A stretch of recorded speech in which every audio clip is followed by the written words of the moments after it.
Namaskara Guruji. My name is Archana. I have a question regarding astrology. During marriage, they match kundlis and they say there are a lot of doshas in a girl and she has to be married to a tree. There is Kumbha Ah, dosha, that's a good partner. there is the Ardhakala Sarpa dosha and all of that.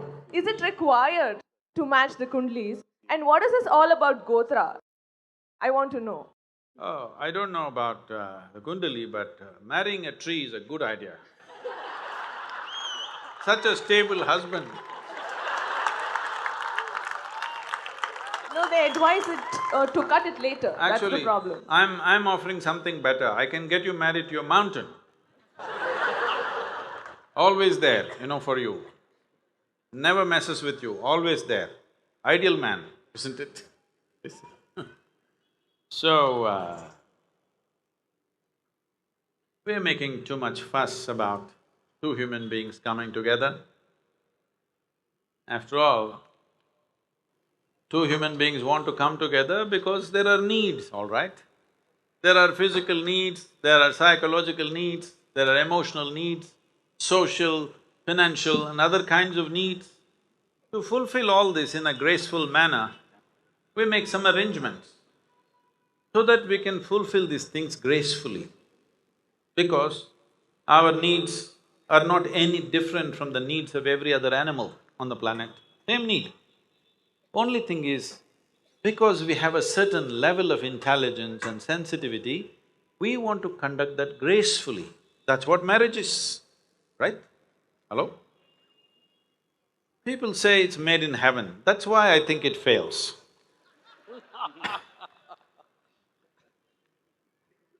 Because fundamentally, for two people to come together, it's very easy to match the stars, they can fix all those things. But matching these two idiots, nobody knows how to do.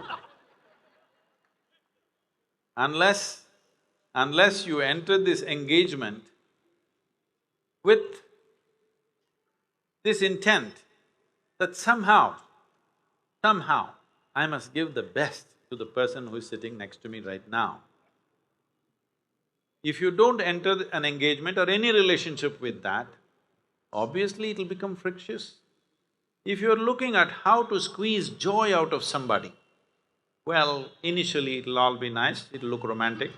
After some time, it'll be a disaster.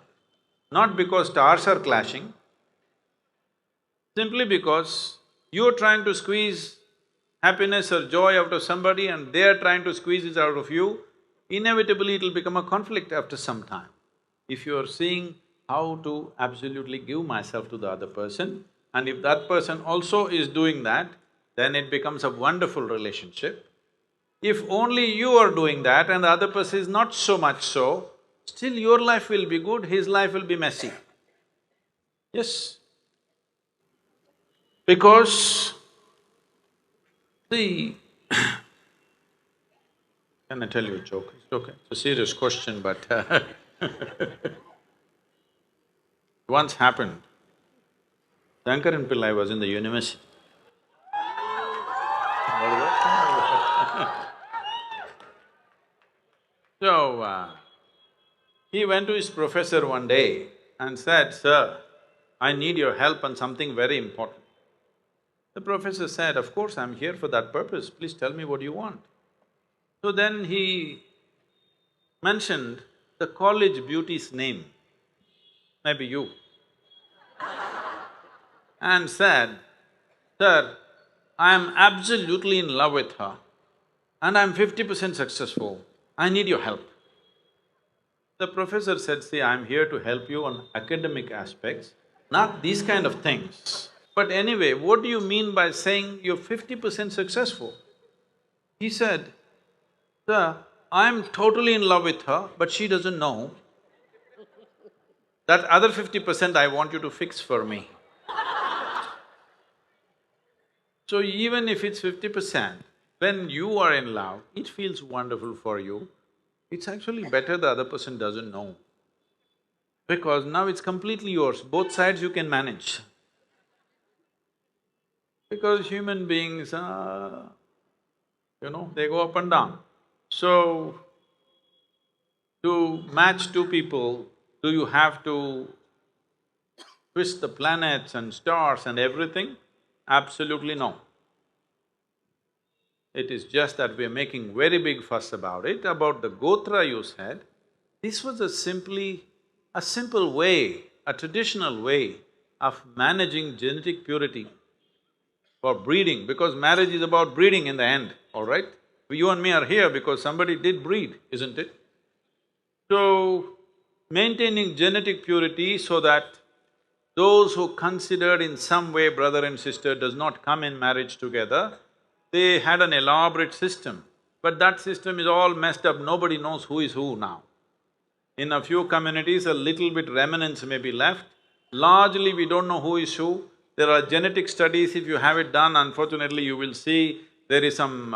just now somebody was telling me in a shocking way in Bangalore, they said, "Sadguru, it seems I have some Romanian blood in me." I said, "Don't tell me how it happened, but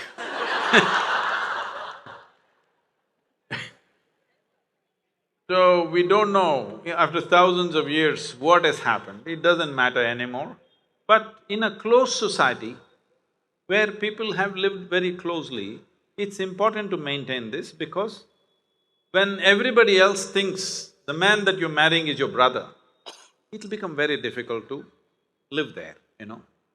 You are somewhere far away, you don't know, from somewhere else through 25 generations, you may end up marrying your brother, but you don't know and it's too far away.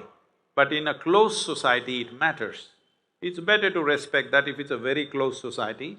But if you've moved out, you're in big cities, these things don't really matter. But in villages, it still matters because everybody knows everybody and it becomes troublesome socially. So you marry who you want. Because if you marry somebody that you don't want, you will make your life miserable and unfortunately that life also miserable. I'm trying to save the man.